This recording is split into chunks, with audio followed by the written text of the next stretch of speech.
네, 프레스룸 라이브 유튜브 채팅창에서 활발하게 토론하시면요. 시청하는 재미가 2배, 3배가 될 테니까 많은 참여 바라겠습니다.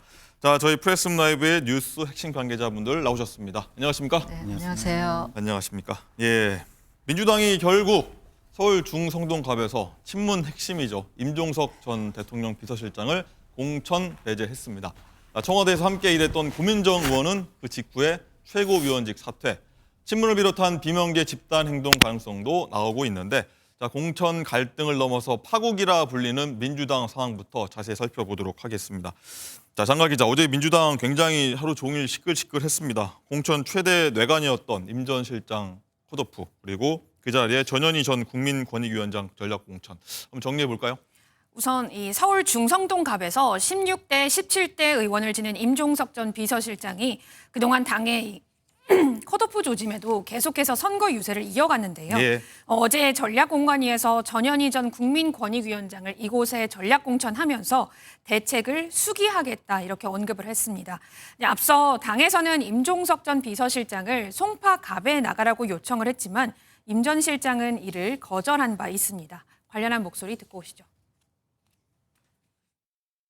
본의 아니게 윤석열 검찰 정권의 탄생의 원인을 제공하신 분들 역시 책임 있는 자세를 보여주시기 바랍니다. 서울 중구 성동구 갑에 전현희 후보자를 추천하는 것으로 의결하였고, 임종석 전 실장은 왜 공천하지 않으신 거예요? 중성동구 갑에. 지금 제가 말씀드렸잖아요. 중성동 갑은 전현희 후보자로 의결하였다고. 그럼 임종석 실장은 다른 지역에 투입하는 거 검토하고 계신가요? 그건 뭐 아직까지 그런 논의를 한 바가 없습니다. 예. 전현희 위원장으로 의결하는 과정에서 반대 의견이 있었나요? 반대 의견도 있었습니다. 이 중구 성동 갑은 굉장히 중요한 우리 당의 의사결정 구조이기 때문에 어제도 이 부분에서 많은 토의가 있었고, 오늘 또 대부분 이 지역에 대해서 여러 상호 의원님들 간에 교차 토론, 심의가 있었다는 것을 말씀드립니다. 임종석 실장 컷오프 관련된 얘기 안 나왔습니까? 이쪽으로 좀 도와주세요. 네, 많은 얘기가 있었지만 임 전 실장 컷오프, 그리고 전현희 전 위원장을 공천하기로 했다, 이런 얘기를 들어봤는데, 김상일 부대변인, 일단은 이재명, 문재인 합쳐서 민주당을 명문정당이라고 했는데, 어제 얘기들 반발하는 목소리가 많았는데 멸문정당이다, 뭐 이런 얘기까지 비명계에서 나왔는데, 뭐 계속 많은 분들이 궁금해합니다. 왜 이렇게까지 했어야 되느냐, 이런 얘기들 많이 나오는데 어떻게 보셨습니까? 그러니까 우리가 이제 그 시각이라 그러죠. 시각. 네. 보는 각도가 이제 문제인 건데, 그러니까 당 주류의 시각으로 공천을 볼 것인지 국민의 시각으로 볼 것인지, 이게 가장 중요한 거 아니겠어요? 둘이 다르다. 그렇죠. 아니, 각도 자체가 다른 거죠. 예. 그러니까 근데 이제 주류의 시각이 국민의 시각에 일치될 때, 많이 근접할 때, 차이가 별로 나지 않을 때, 그게 이제 훌륭한 공천이 되는 것이겠죠. 그런데 네. 지금 현재는 주류의 시각이 국민의 시각은 조금 고려하지 않는 방향으로 가고 있는 거 아닌가. 그러면 당연히 반발은 있을 수밖에 없는 거잖아요, 공천에서. 네. 근데 국민의 시각하고 비슷한 시각에서 보면 반발하는 분들의 시각은 이상해지는 거예요. 국민들의 시각에 맞지 않으면 당연히 대의도 없고 명분도 없고 뭐 자기들만을 위한 시각이 되니까 그것이 사라지는데, 지금은 반발하는 분들의 시각이 오히려 국민의 시각과의 차이가 주류의 시각과의 차이보다 오히려 좁은 게 아니냐. 그런 차원에서 지금 이게 멸문 정당이라는 소리까지 나오는 거 아닌가. 그 정도 파장까지 나오는 거 아닌가. 이렇게 봐야 되겠죠. 파장까지 나오고 있다, 이렇게 말씀하셨고요. 진수 의원님, 일단은 문 전 대통령 그리고 이해찬 전 대표가 이달 초부터 이재명 대표한테 이 임 전 실장 비롯해서 콕 집어서 3명이다, 이렇게 보도 나왔는데 좀 잘 보살펴달라, 이렇게 얘기했는데, 어쨌든 정반대로 결과가 나왔는데 어떻게 보십니까? 이 두 사람 의견을 좀 무시한 거냐라고 볼 수도 있는데 어떻게 봐야 됩니까? 결과적으로 무시하고 묵살한 묵살이다. 모양이 돼버렸죠. 하여튼 지금 민주당 저 공천 상황은 역대급 공천 파동이고요. 말씀 여러 차례 하신 대로 이게 뇌관이 지금 터져버린 상태인데 제가 보면 이재명 대표나 그 지도부 이분들이 지금 임종석 전 실장을 공천 배제했을 경우 당내에서 일어날 수 있는 온갖 이 파장과 파열음 이런 거를 전혀 예상하지 못했을 것 같진 않아요. 네. 그런 거를 충분히 예상했음에도 저렇게 결론을 내린 거를 저도 하도 의아해서 최소한 경선 기회는 주지 않겠냐 어제까지 그 생각을 했는데 저런 결론을 내리는 거 보면서 제가 어제 여러 시간 동안 혼자 고민을 해봤어요. 고민을 하셨습니까? 네네. 예. 그 이재명 대표의 심리도 한번 분석을 해보게 됐고요. 심리 근데 어떤 거라고 좀 분석하셨습니까? 그러니까 그 보세요. 예. 3주밖에 안 됐어. 2월 4일에 양산에서 명문정당 얘기하면서 두 분이 만나셨잖아요. 2월 문재인 4일이었습니다. 대통령이랑. 예, 근데 지금 3주 정도밖에 안 지났잖아요. 근데 그 사이에 무슨 일이 있었냐면 명문정당 그러면서 두 분이 손 맞잡고 들고 이런데 돌아서서 며칠 후에 이명백 공관위원장 입에서 임종석 전 실장 공천 배제를 시사하는 얘기가 나왔단 말이에요. 그리고 그때 이제 현역 의원 활동 평가 자료가 막 공개되면서 걱정을 하시는 민주당 원로들 있잖아요. 국회의장 출신들, 뭐 총리 출신들 예. 이런 분들이 공개적으로 경고를 했고 또 지난주에 의총이 열렸을 때 의원들 다수가 반발하고 문제 제기 굉장히 강하게 했단 말이죠. 그런데 바로 이틀 전에 그 이재명 대표의 멘토라고 불리워지는 누구죠? 이해찬 전 대표가 네. 1월에 했었던 얘기가 공개가 됐잖아요. 임종석 전 실장은 살려주는 게 좋겠다. 강하게 당부를 하셨다고 그 알려졌는데 바로 긍정적으로 검토해야 된다. 네, 그 알려진 다음 날 이런 결론을 내린 거잖아요. 그래서 제가 어제 그 이제 분석을 나름대로 이건 네. 순전히 제 개인적인 어떤 분석입니다. 분석이죠? 저도 얼마 전까지만 해도 이렇게까지 무리수를 쓰는 게 총선 이후에 당권이나 대권 가도에 경쟁이 될 만한 거는 싹을 아예 잘라버리는 뭐 이런 거 아니냐 이렇게 했는데 3대적 경쟁자들을 네네. 그런데 그것마저도 그런 분석마저도 약간 이재명 대표 쪽에서 보면 좀 한가하게 들렸을 수 있다. 무슨 말씀인가 하면 저는 이재명 대표 뭐 다 알려져 있듯이 사법 리스크가 굉장하죠. 근데 지금 그 재판이 계속 진행이 되면서 그 사법 리스크가 이렇게 옥죄어 오는 그런 느낌이 있고 그거에 대해서 이재명 대표가 지금 상당히 심각한 위기의식을 저는 느끼고 있을 것 같아요. 네. 그런데 그 이제 그런 맥락에서 이렇게 거슬러 올라가면 작년 9월에 체포동의안 가결이 있었잖아요. 네. 국회에서.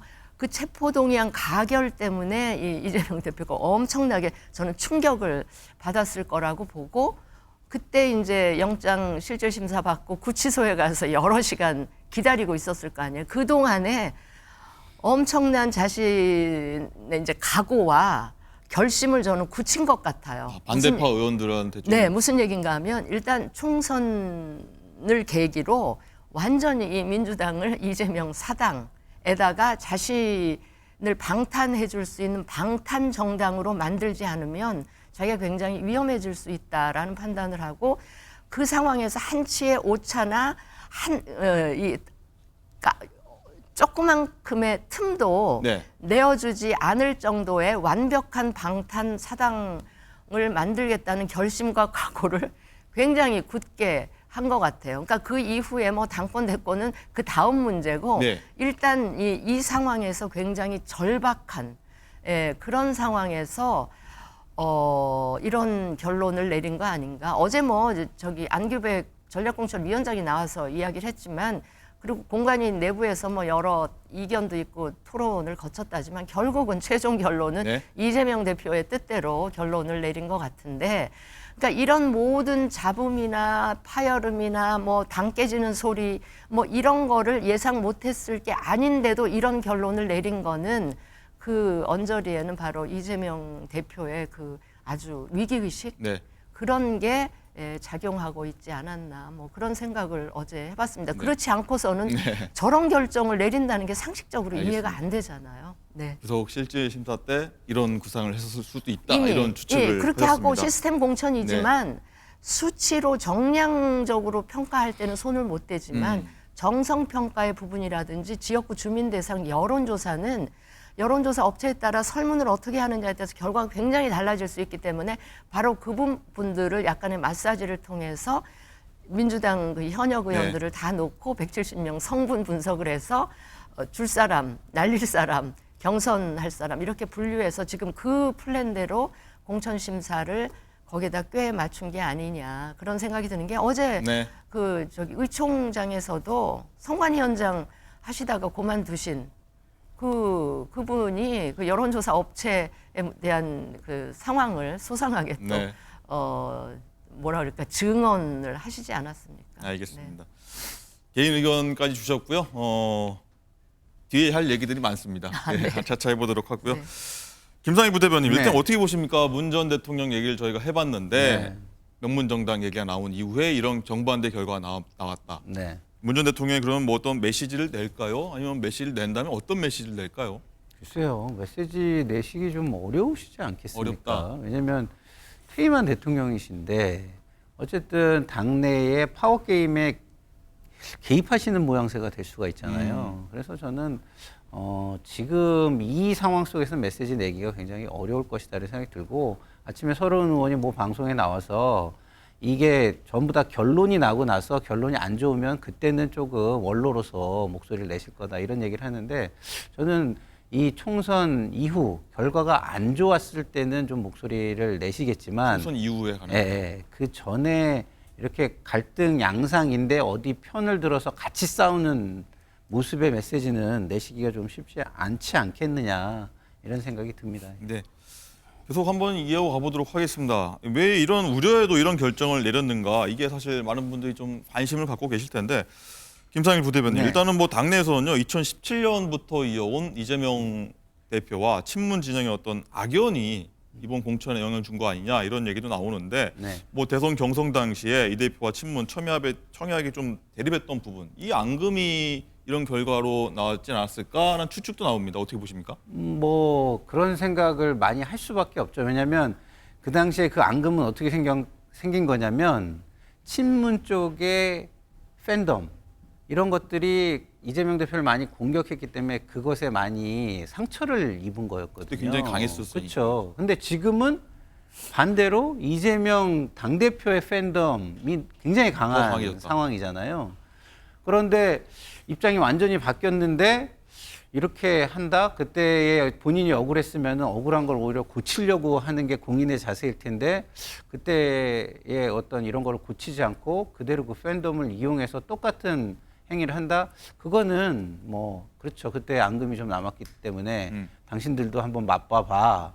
이런 부분이 좀 있다라고 해석하는 게 저는 뭐 일반적인 해석일 것 같다는 생각이 듭니다. 예. 진수 의원님, 아까 좀 말씀하긴 네. 중간에 하긴 했지만 왜 이런 결정을 그래도 강행했는가?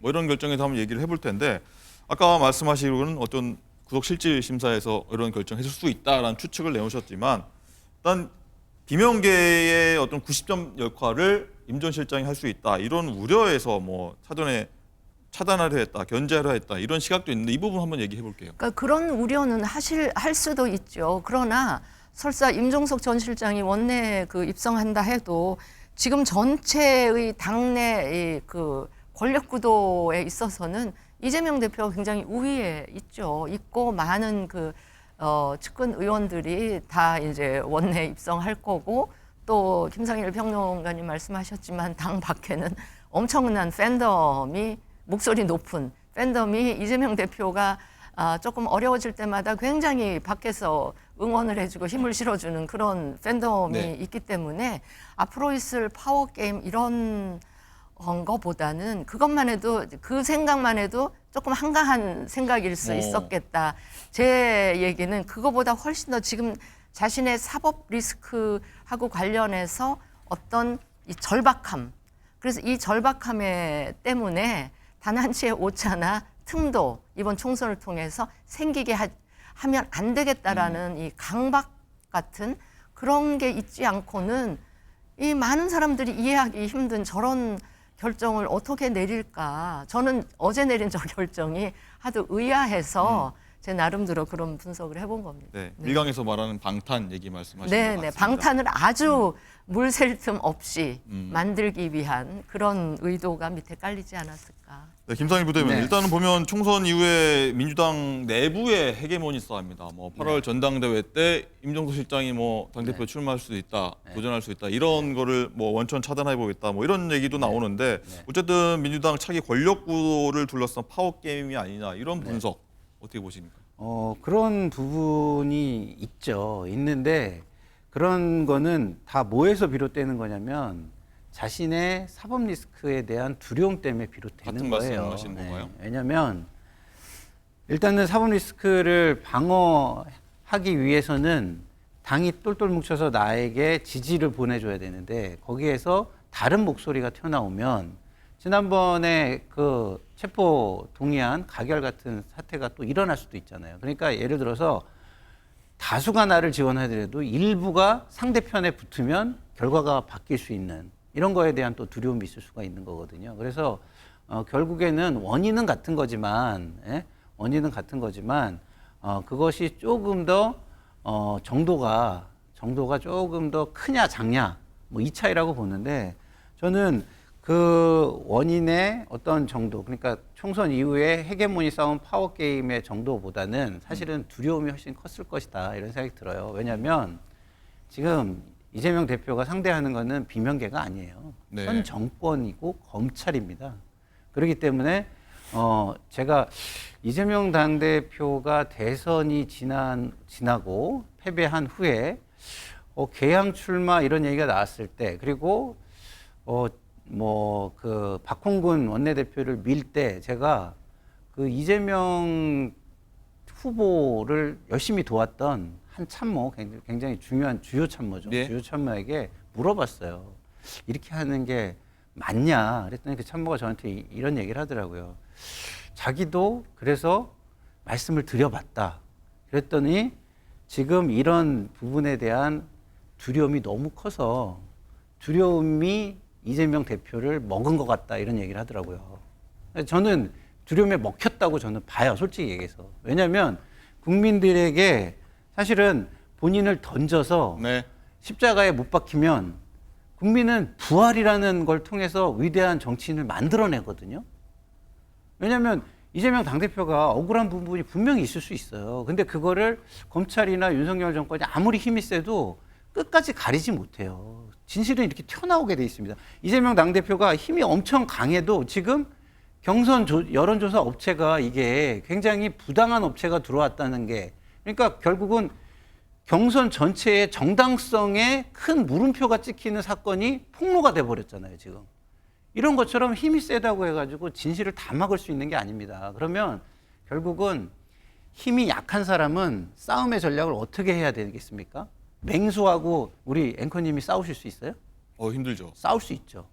저하고 함께 싸우면은 싸우실 수가 있는 거예요. 네.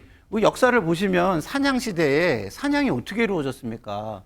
강한 공룡이나 맹수들을 잡을 때 어떻게 싸웠습니까? 그죠? 다 함께 해가지고서 조금씩 상처를 입히면 네. 쓰러지는 겁니다. 그래서 결국은 약자는 연대를 통해서 국민과의 연대죠. 연대를 통해서 싸움을 해야 되는데 분명한 약자잖아요, 현 정권에 비해서. 근데 힘으로 싸우려고 지금 하는 모습이 아닌가. 그러면 제가 볼 때는 결국은 힘이 더 센 사람이 이길 수밖에 네. 없다 이런 생각이 들어요.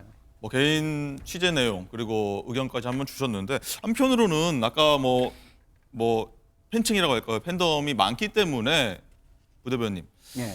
많기 때문에 어떤 지지하기 때문에 이게 민주당의 여론이다라고 해서 이런 결정을 내릴 수도 있는 거 아닙니까? 지금 이렇게 밀고 가는 거는 네. 당내에 그 지지가 절대적이기 때문에는 네. 맞아요. 근데 정치라는 것이 내 당원들, 내 지지층만 가지고 정치를 할 수는 없는 거잖아요. 근데 지금 그 질문하시는 그 포인트는 저는 이렇게 생각합니다. 왜 그러면은 그 반발이 이렇게 강하고 파문이 이렇게 큰데 왜 움직임이 없습니까? 이렇게 얘기하시는 것 같은데 그거는 그 상층부, 당의 상층부는 되게 시끄러운데 이재명 당대표가 볼 때는 당원들의 동요는 없는 거예요. 그러니까요. 그러니까 이재명 당대표의 말 중에 저는 어떤 부분을 주목하냐면 예. 당사협회를 가서 보세요. 이 얘기를 하시거든요. 그게 뭐냐? 과거에는요. 그 상층부에 있는 뭐 주요 정치인들이 움직이잖아요. 그러면 밑에 당원들이 와서 그렇죠. 막 으쌰으쌰 하고 빨간띠 둘러쓰고 단식 같이 하고 동조 항의하고 시위하고 이런 것들이 되게 많았어요.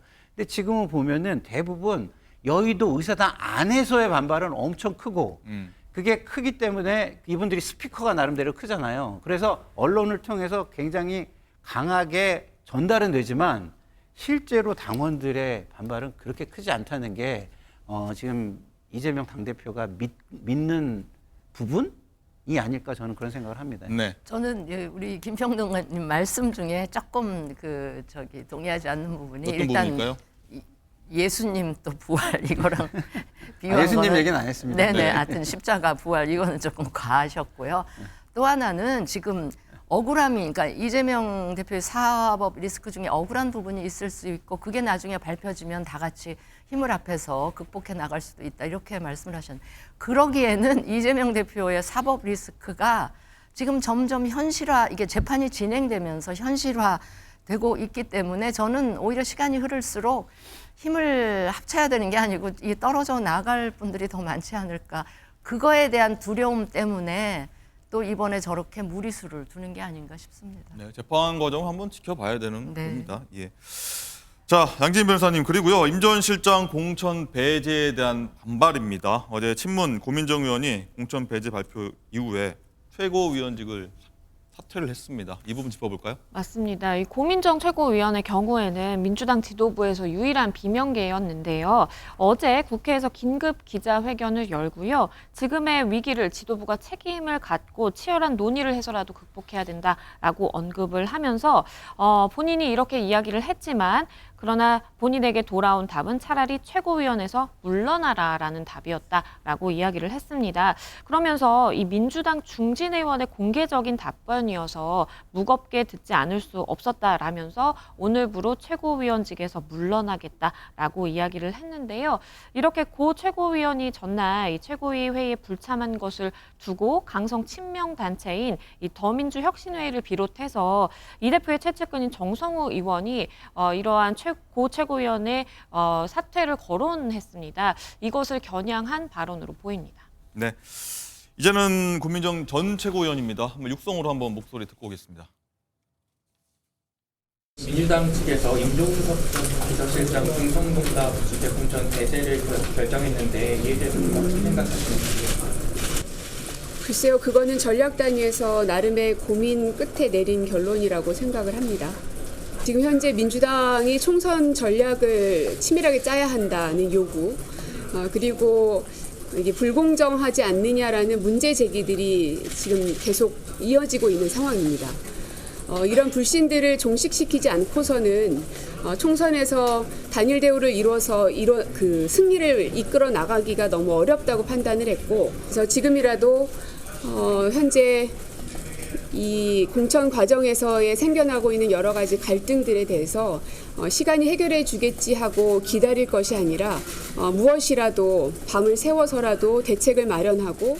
최고위 불참한 이후에 이재명 대표라든지 다른 친명들로 지칭되는 최고위원들로 연락받으신 게 혹시 있으실까요? 그건 없습니다.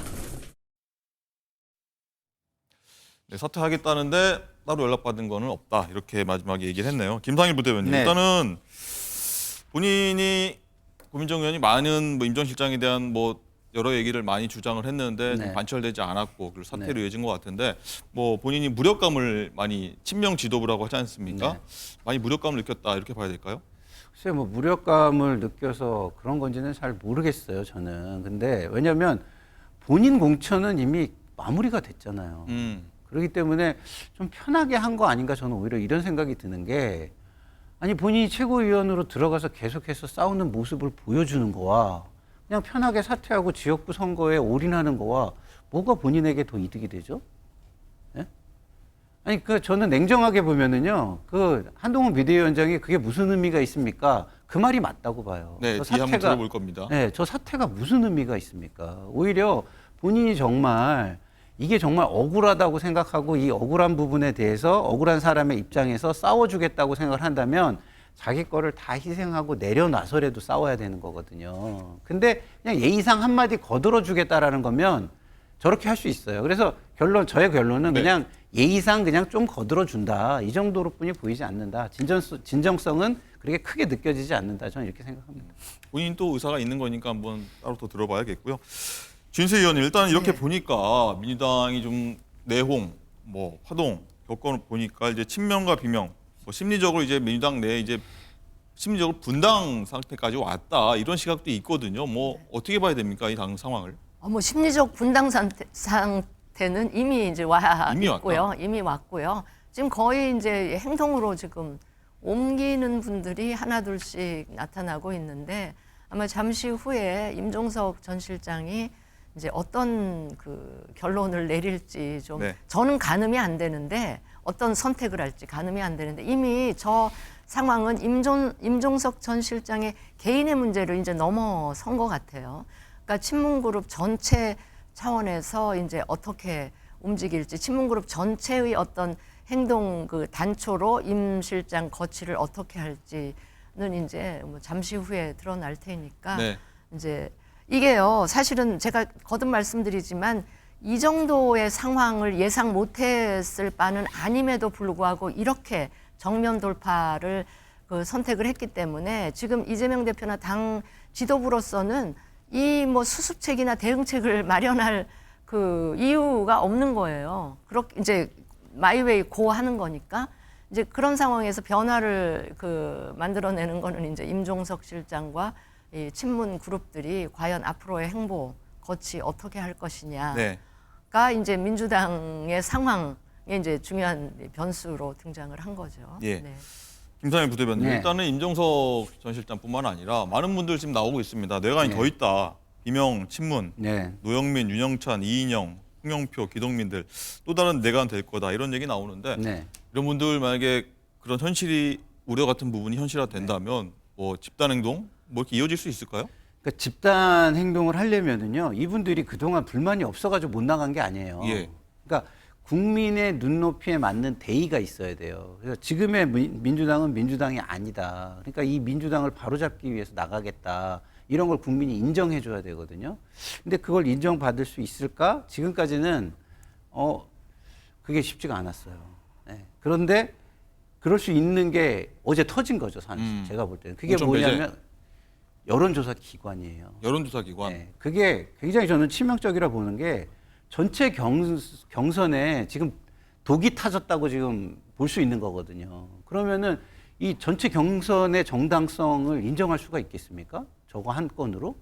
그러면 그게 문제가 돼서 국민들이 그것에 동조하는 여론이 있다면 저는 나갈 수도 있다고 봐요. 문제가 됐던 여론조사 기관을 배제했다 이런 그렇죠. 이분 그러니까 말씀하신 겁니다. 공선 전체의 정당성을 놓고 따지면 나갈 수 있다고 봐요. 근데 본인들이 불이익을 받았다고 나가면 국민들 입장에서는 그거는 당신 사정인 거예요. 그러니까 다시 말해서 당신들의 밥그릇 싸움일 뿐인 거고 네. 만약에 나가시려면 정말 보다 큰 싸움을 하셔야 되는 거고요. 그리고 지금의 이재명 당대표의 어떤 사당화 문제였다면 그동안은 왜 싸우지 않았느냐 이런 부분이 있기 때문에 굉장히 명분이 약해지는 부분이 좀 있습니다. 그래서 그동안 못 나간 것이고 그 명분이 더 강해질 수 있는 요소는 별로 없어 보여요. 별로 없다. 예. 그러니까 이게 용기가 그동안 없어서 못 나간 거라는 거예요. 용기가 우리가 없다. 나약한 인텔리 얘기하잖아요. 그동안 본인들은 당내에서 나약한 인텔리였던 거예요.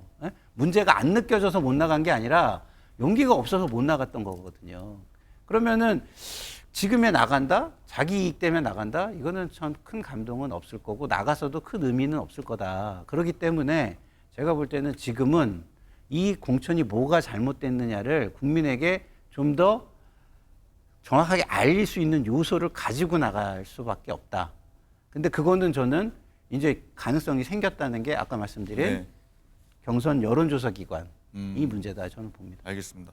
뭐 무소속일지 제3지대로 갈지 한번 이분들 결과 보고서 한번 지켜보도록 하고요. 자, 상대방에서는 어떤 지금 입장일지 이 건에 대해서요. 국민의힘 한동훈 비대위원장이 한 얘기가 있는데 한번 듣고 오시죠. 임종석 실장이 거기 출마 못할 수도 있겠던데요? 더불어민주당에서 일어나는 모든 이상한 일들은 이재명 개인의 사익을 기준으로 보면 다 투명하게 해석됩니다. 정치 참 이상하게 하시네요. 고민정 최고위원도 지금 최고위원직 사퇴한다고 하는데 누구신지. 후보 사퇴요? 최고위원 사퇴요. 그게 무슨 의미가 있죠? 좀 아까 얘기한 부분이 바로 한동훈 비대위원장이 얘기했는데요. 진수희 의원님, 일단은 쭉 얘기는 해봤고요. 비슷한 얘기를 쭉 흐름이 이어지고 있는데 민주당 공천 핵심 관계자가 이런 말을 했다고 하더라고요. 임 전 실장이 출마하면 국민의힘이 내세운 운동권 청산론에 말려들 수 있다.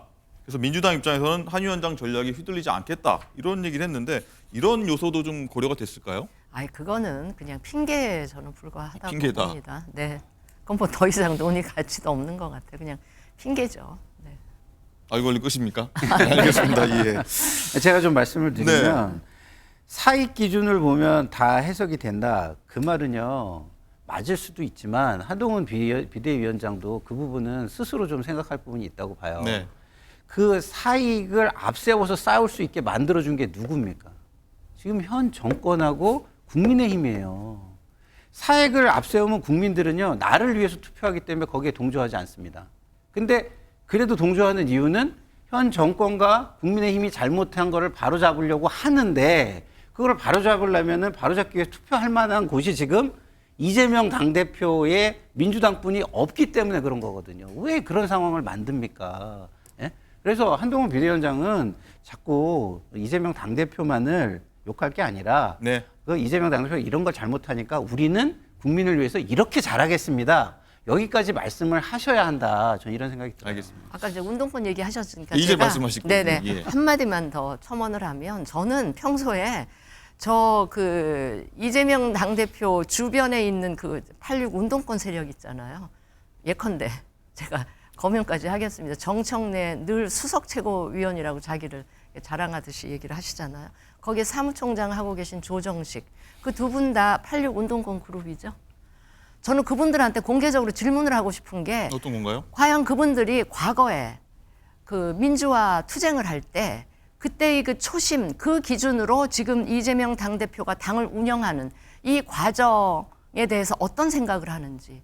그러니까 그들이 그 반민주나 개혁적이지 못한 그 당시 당대 상황에 대해서 정말 자신의 모든 걸 걸고 투쟁을 했었던 분들 아닙니까?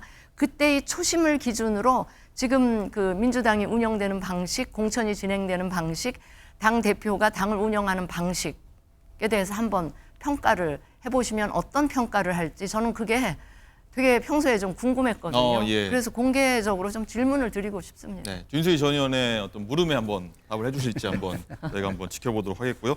조금 아까 김상일 부대변님의 어떤 민주당의 어떤 공천 문제를 여권에서 키운 측면이 있다. 이것도 봐야 된다. 분석도 좀 흥미로웠던 것 같습니다. 아니 그거는요 나중에 총선에 임박해서도 다시 나올 거예요. 이게 공천이 굉장히 문제가 많지만 중도층에서는 이 공천의 문제가 내 문제가 아니다라고 생각할 수도 있거든요. 그러면 이제 나의 삶의 문제로 돌아가고 나를 위해서 투표를 하게 되잖아요.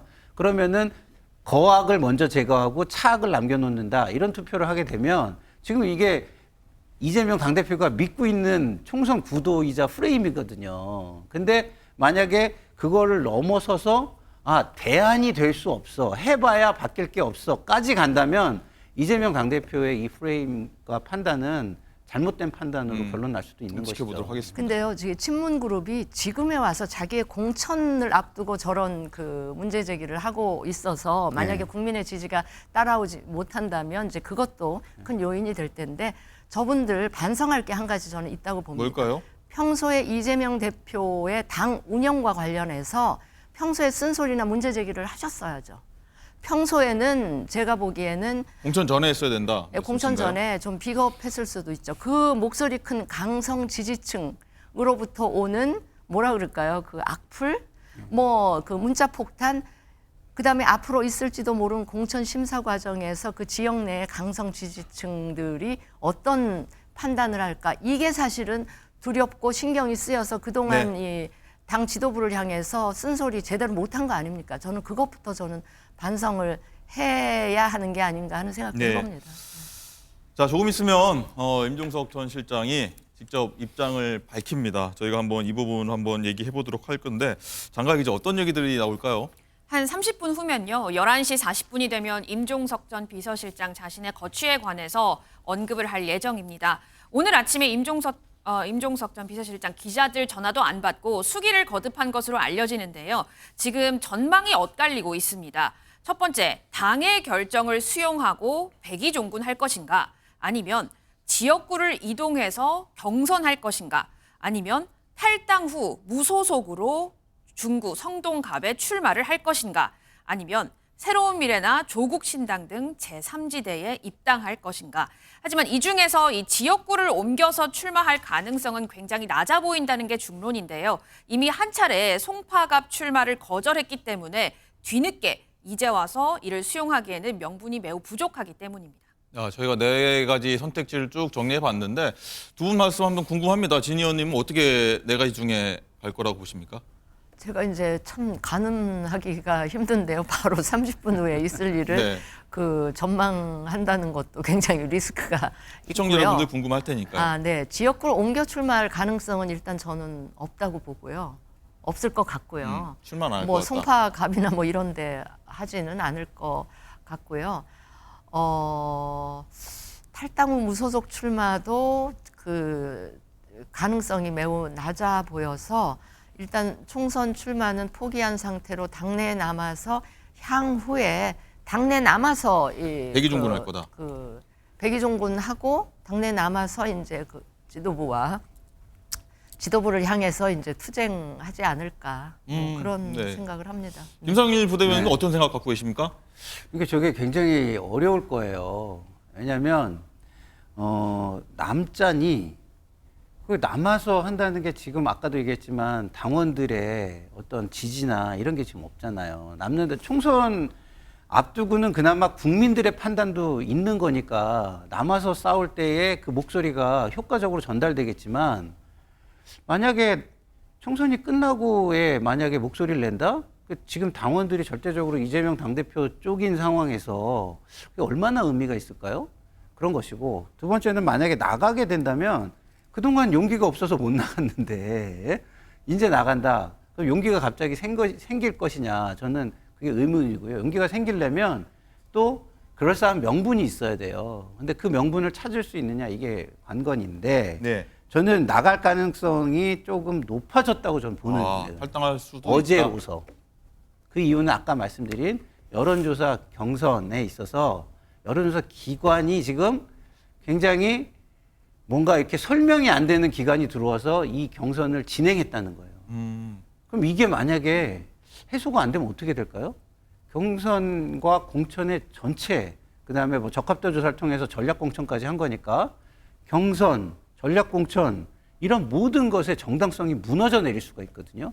그래서 그 부분을 당이 빠르게 해소하지 못하고 그거를 국민 눈높이에서 해결해 주지 못하면 그러면 저는 그때는 나갈 수 있는 명분도 생긴다 이렇게 봅니다. 제가 남아서 후위를 도모할 가능성을 조금 더 높게 보는 거는 아마도 저 친문그룹에서는 지금 이 정도의 공천 파동이 일어났으면 총선 결과도 썩 좋지 못할 것이다. 그래서 총선에서 기대했던 그 성과를 못 내면 이제 이재명 당대표에 대한 책임론이 일 수도 있는 그 상황을 염두에 두었다면 아마 남아서 후위를 도모하지 않을까 그런 생각을 해봅니다. 예. 자, 한번 쭉 전망까지 들어봤는데 한번 11시 40분이니까요. 얼마 남지 않았습니다. 어떤 선택을 할지 한번 지켜보도록 하고요. 어쨌든 이제 임 전 실장이 빠지면서 서울 중성동 갑은 윤희숙 대 전현희 대 윤희숙 이 두 여성 의원의 대결이 됐습니다. 지역구 기반보다는 어떤 중앙당에서 전략 배치한 대결로 갔는데 어떻게 보시는지 좀 궁금합니다. 김상일 부대변인 어떻게 보십니까? 그러니까 이게 두 분의 어떤 개인적인 어떤 색깔은 별로 이제 보이지 않게 되는 상황이 된 거예요. 예를 들어서 임종석 전 실장이 나왔으면 윤희숙 의원도 운동을 하다가 전문가로 변모하신 분이잖아요. 그래서 각이 어느 정도 쓰는데 두 분은 이제는 거의 뭐 사회에서 각 분야의 전문가 느낌이 나는 사람들이 있거든요. 한 분은 법조인, 한 분은 경제연구소에서 하는 그 경제 전문가 이건데 그거는 어디서 드러나냐면 나중에 정책을 가지고 경쟁하거나 토론을 하거나 뭐 이런 데에서 드러나잖아요. 그래서 그런 기회가 많다면 그런 게 드러나서 국민들이 그걸 판단의 기준으로 삼겠지만 그런 기회가 많을까 전 잘 모르겠습니다. 지금 상황에서 많지 않을 수 있는데 그렇게 되면 결국에는 구도 싸움, 프레임 싸움으로 가게 되는데 지금 결국에는 당에서 공천이 얼마나 이게 공정성을 잃어버리느냐 하고 윤석열 정권에 대한 심판에 대해서 중도층이 얼마나 이걸 심각하게 바라보고 있느냐. 결국에는 국민의힘의 공천도 좀 이따 얘기하겠지만 중도층에서는 전혀 이해할 수 없는 공천을 하고 있거든요. 그래서 결국에는 이 민주당의 공천 잡음의 반사이익이 어디까지 미칠 것이냐가 저 지역에서도 저는 가장 큰 요소, 결정 요소가 되지 않을까 이런 생각이 들어요. 네. 근데 의미를 굳이 따져보자면요. 네. 저 두 분 다 저 지역에 연고는 없어요. 연고는 없으나 서울 지역에서는 이렇게 연고가 중요한 게 아니고요. 근데 윤희숙 의원은 지금 사실 우리나라 상황이 경제 민생 어렵잖아요. 근데 이제 그 부분에 이제 전문가 또 교육 전문가이시기도 하고 전현희 의원은 그동안 권익위원장 하면서 윤석열 정권과 싸웠던 그래서 윤 정권 심판 뭐 이런 뭐라 그러나 특성 그래서 여전사의 느낌이 나고 예. 그 윤희숙 의원 마찬가지로 굉장히 뭐랄까요 굉장히 투쟁적인 그런 공격적인 의정 활동을 했기 때문에 저는 뭐 두 분이 각이 선다고 저는 보고요. 한 가지 더 중요한 거는 저 지역이 국민의힘에서는 굉장히 어려운 지역이었거든요. 제가 이제 지역 관리를 했었는데. 당협위원장 하셨죠? 네. 제가 만약에 저 지역에 나갔으면 여전히 기울어진 운동장으로 선거가 치러졌을 텐데, 치러졌을지도 모르는데, 윤희숙 의원이 저게 이제 전략적으로 배치가 되면서 급거 이렇게 단숨에 좀 박빙 구도로. 좋은 카드다 보시는군요. 네, 바뀐 이런 국힘으로 보는 굉장히 이제 좋은 그런 상황이 됐다고 봅니다. 네. 짧게 반론을 하면 굉장히 좋은 카드인데 효율적으로 쓰이기 어렵다. 저는 이렇게 생각하는 이유가 여당이잖아요. 근데 지금 경제 실정, 경제 어려움은 지금 이 현 정권의 문제잖아요. 근데 거기 가가지고 그걸 공격하기가 그렇게 쉽지가 않잖아요. 그런 측면에서 저는 별로 그렇게 각이 안 쓴다고 말씀드립니다. 알겠습니다. 공격이 아니라 대책을, 대안을 제시하는. 해당 지역구 유권자들 판단 한번 지켜보도록 하겠고요. 자, 민주당 경선 단수 공천이 조금 전에 발표가 된 게 있는데 속보가 들어온 게 있는데 장가 기자 한번 정리해 볼까요? 저희가 아까 임종석 전 비서실장이 송파갑에 가서 뭐 출마할 가능성이 있지 않냐 없냐 이 얘기를 했었는데 네, 민주당이 요청한 바. 그런데 임종석 전 비서실장이 거론되던 송파갑에 조재희 지역위원장이 단수 공천이 됐습니다. 예, 이 그렇군요. 부분을 말씀드립니다. 알겠습니다.